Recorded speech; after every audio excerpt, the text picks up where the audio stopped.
নমস্কার। আজকে আমার এক ইউটিউবার ফলোয়ার বৈশাখী দাশগুপ্ত, তিনি আমায় খুব বিপদে ফেলে দিয়েছেন একটা কোশ্চেন করে। অ্যান্সারটা এমনই যে ওপেন প্ল্যাটফর্মে দেওয়া সম্ভব না। তার কোশ্চেনটা দেখুন। তিনি লিখছেন, স্যার আমি বৈশাখী দাশগুপ্ত বলছি, আমি আপনার ভিডিওর নিয়মিত দর্শক। আপনার ভিডিও আমার ভীষণ ভালো লাগে, কাজেও লাগে।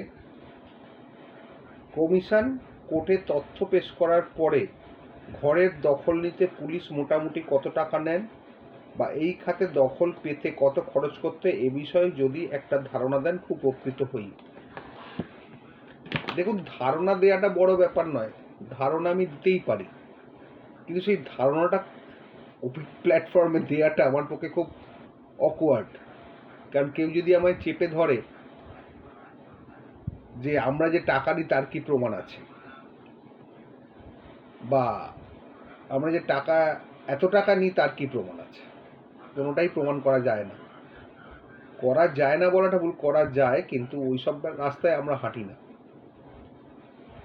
কারণ টাকা দেবে একজন, নেবে একজন, আমরা অ্যাডভোকেট, আমরা মাঝখানে সব ব্যাপারে থাকি না। যাই হোক, বৈশাখী দেবী, আপনাকে একটা কথাই বলি যে এগুলো ওপেন প্ল্যাটফর্মে আমার পক্ষে বলা সম্ভব নয়।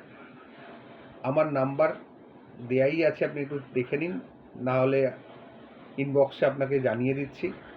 আপনি পার্সোনালি আমায় ফোন করুন, আমি যতটা পারবো উত্তর দেওয়ার চেষ্টা করব, কিন্তু ওপেন প্ল্যাটফর্মে এটা বলবো না, কারণ বলাটা উচিত নয়। আর সবথেকে বড় কথা যে এগুলোর পেছনে কিন্তু খরচা সাপেক্ষ, এটুকু আপনাকে বলতে পারি। অফিসিয়াল আনঅফিসিয়াল দুটো খরচাই লাগে, সেটাও আপনাকে বলে দিতে পারি, কিন্তু কত পরিমাণ সেটা আমি আপনাকে বলতে পারবো না। এটা নির্ভর করে কে যাচ্ছেন, কাদের হাতে দায়িত্ব নষ্ট হয়েছে, তাদের ওপর। সম্পূর্ণ এটা তাদের ব্যক্তিগত ব্যাপার। এগুলো নিয়ে বেশি ডিসকাস করাটা আমার পক্ষে একটু সমীচীন নয়। এই কারণে নয়, কিছু জিনিস গুপ্ত থাকাই ভালো, ওপেন প্ল্যাটফর্মে ডিসকাস না করাই ভালো।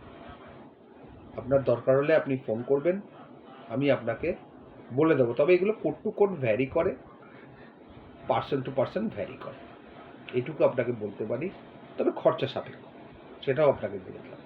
হ্যাঁ, আপনার ভাগ্য যদি খুব ভালো হয়, বা আপনার যদি সেরকম ইনফ্লুয়েন্স থাকে, বা সেরকম প্রভাব প্রতিপত্তি ইত্যাদি আপনার নিজস্ব থাকে, বা আপনার খুব ক্লোজ কেউ হন, সেক্ষেত্রে একটু 19-20 হতে পারে, তবে লাগে। যাকে আপনাকে একটু নিরাশ করলাম, কিন্তু পুরোপুরি নিরাশ করলাম না। আপনাকে আমার মোবাইল নাম্বার ইনবক্সে পাঠিয়ে দেবো, আপনি দেখে ফোন করবেন যে কোনো দিন 5টার পরে, আমি আপনাকে এই ব্যাপারে গাইড করে দেবো যতটা আমার পক্ষে সম্ভব। ভালো থাকবেন।